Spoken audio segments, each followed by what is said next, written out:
అంటే 2 కిలోమీటర్లు ఈ గ్రామం నుంచి ఆ గ్రామానికి నడుచుకుంటూ పోయి అక్కడ ఓటేయాలంట.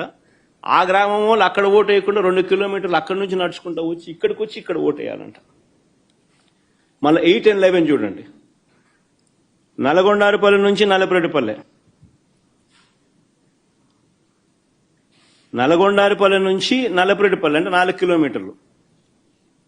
మళ్ళీ నల్లపురెడ్డిపల్లె నుంచి నల్గొండారుపల్లికి పోవాలంట. నల్లపురెడ్డిపల్లెలో ఓటేసే కార్యక్రమం జరగకుండా నల్లపురెడ్డిపల్లెలో నల్గొండారుపల్లెకి పోవాలంట. 4 కిలోమీటర్లు అవుతారా?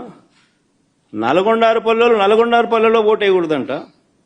4 కిలోమీటర్లు నడుచుకుంటూ వచ్చి నల్లపురెడ్డిపల్లెలో ఓటేయాలంట.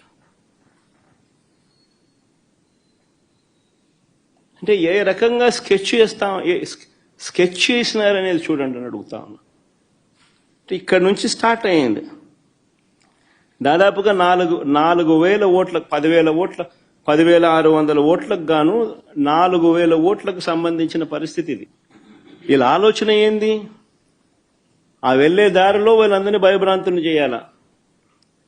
వీళ్ళు 4 కిలోమీటర్లు 2 కిలోమీటర్లు నడుచుకుంటూ పోయే కార్యక్రమం డిమోటివేట్ చేయాలా? దారిలో వీళ్ళని భయభ్రాంతులకు గురి చేయాలి, దాడి చేసి అడ్డగించాలి. నేను జరిగింది అదే. నిన్న జరిగినటివి కూడా అవే. వాటికి సంబంధించిన వీడియో క్లిప్పింగ్లు కూడా చూపుతా.